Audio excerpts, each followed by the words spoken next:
अस्सलाम वालेकुम। अभी जो हम जिस टॉपिक के ऊपर डिस्कस करेंगे that is signed and unsigned numbers. Signed और अनसाइंड नंबर्स में फ़र्क क्या होता है और उसको हम रिप्रेजेंट कैसे करते हैं। अगर तो हम अनसाइंड के नंबर की बात करें, अगर हमारे पास 4 बिट का नंबर हो, 0101, अगर ये हमारे पास 4 बिट नंबर है और ये अनसाइंड नंबर है, तो फिर तो ये 4 नंबर के 4 डिजिट में जो रिप्रेजेंटेशन है ये कंप्लीट रिप्रेजेंटेशन होगी। और हमें पता है कि अगर 2 रेज़ टू पावर 4 की हम बात करें तो हमारे पास 16 कॉम्बिनेशंस हमारे पास बनते हैं। तो दैट मीन्स कि हमारे पास जो रेंज बनेगी that will B from 0 to 15। 15 इसलिए क्योंकि हम चूँकि नंबर 0 से स्टार्ट कर रहे हैं, 1 से नहीं कर रहे। अगर 1 से कर रहे होते तो 16 तक जाता है। चूँकि हम 0 से स्टार्ट कर रहे हैं इसलिए हमारी रेंज 15 तक जाती है। लेकिन जो मेन फ़र्क आता है वो आता है जब हम साइंड नंबर की बात करते हैं। अगर यही नंबर हमारे पास साइंड में हो, अगर हम इसकी बात करें कि ये साइंड नंबर है,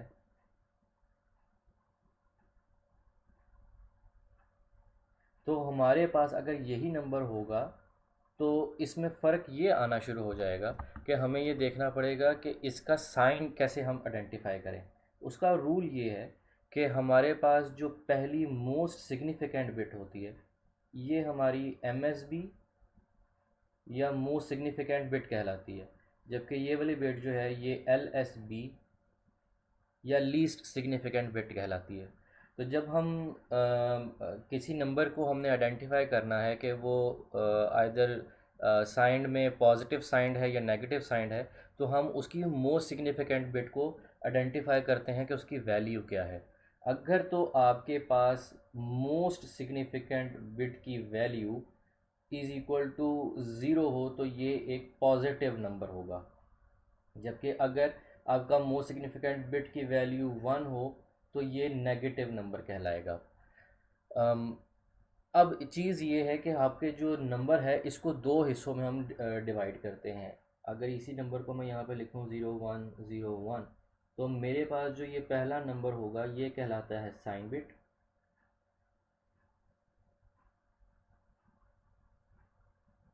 और जो रिमेनिंग पार्ट है ये इसकी मैग्नीट्यूड कहलाती है।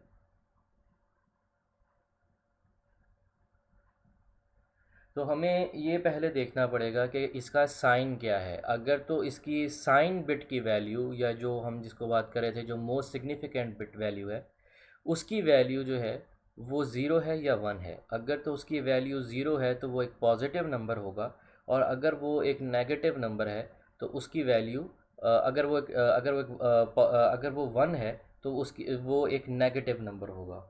अब बात आती है कि इनकी रेंज जब हमने डिफ़ाइन करनी है तो इसकी रेंज क्या होगी, क्योंकि हमने पहले देखा कि अगर यही 4 बिट का नंबर होगा, अगर हम बात करें कि ये एक अनसाइंड हो, अनसाइंड नंबर हो, तो 4 बिट जो है उसकी रेंज हमारे पास आ जाती है फ्रॉम 0 to 15। लेकिन अगर हम बात कर रहे हैं साइंड की, तो अब उसकी रेंज क्या होगी,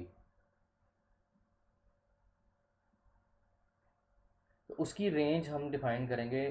यही हम 4 बिट का नंबर डिफ़ाइन कर रहे हैं। तो अगर हमारे पास ये 4 बिट का नंबर है तो हमारे पास 0101, तो पहले हमें देखना पड़ेगा कि अगर हमारे पास, चूँकि पहली जो मोस्ट सिग्निफिकेंट बिट है ये तो हमारी यूज़ हो जाएगी फॉर आइडेंटिफिकेशन ऑफ साइन, तो हमारे पास जो रिमेनिंग पार्ट बचेगा वो 3 बिट का बचेगा।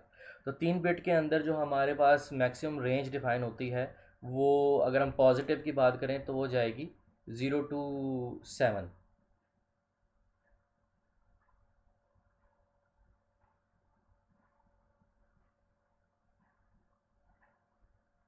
उसकी वजह ये है कि हमारे पास 2 raise to power 3 is equal to 8 बनता है, तो 8 कॉम्बिनेशंस हैं, तो ये 0 to 7 बनेगा। अब ये आ गई हमारी पॉजिटिव रेंज। अब हमारे पास चूँकि हमने ये नंबर जो है वो अगर हमारे पास ये अभी तक हमने जो रेंज देखी है पॉजिटिव साइड की देखी, तो हमें नेगेटिव साइड की भी रेंज देखनी पड़ेगी, क्योंकि ये नंबर जो है वो पॉजिटिव भी हो सकता है और नेगेटिव भी हो सकता है।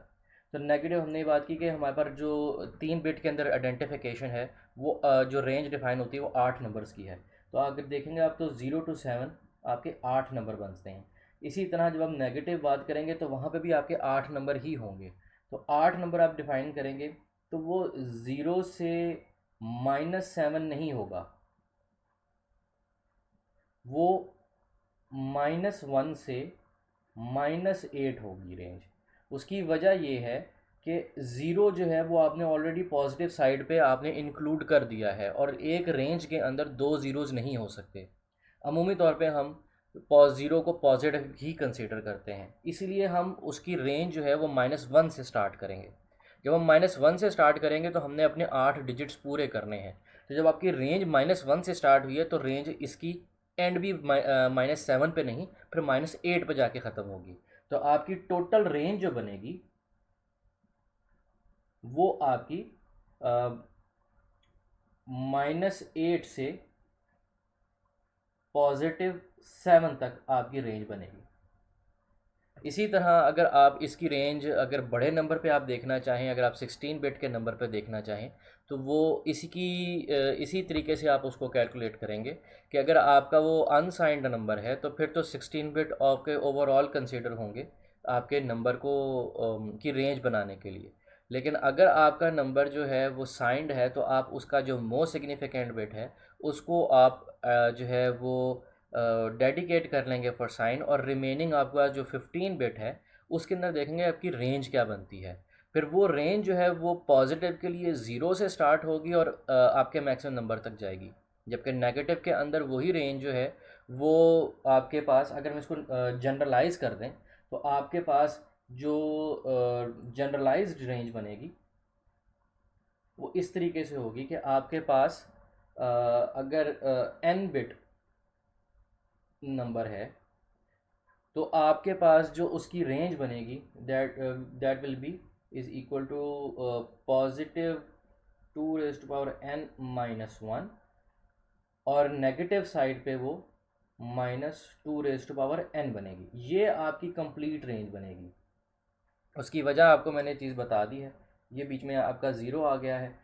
तो आप क्योंकि आपकी जो, जिस तरह हमने यहाँ पे बात की कि हम 4 बिट के अंदर बात कर रहे हैं, तो आपकी रेंज क्या बनी थी, -8 टू +7। इसकी वजह क्या थी, आपका जो n था वो था 4। तो जब आपकी n की वैल्यू 4 थी तो आपकी 2n इज़ इक्वल टू, जो कि यहाँ पे आपका 4 है, तो 2 इज़ इक्वल टू 16। तो यहाँ पे आपकी जो रेंज बनी वो, सॉरी, n-1 आ जाएगा यहाँ पे।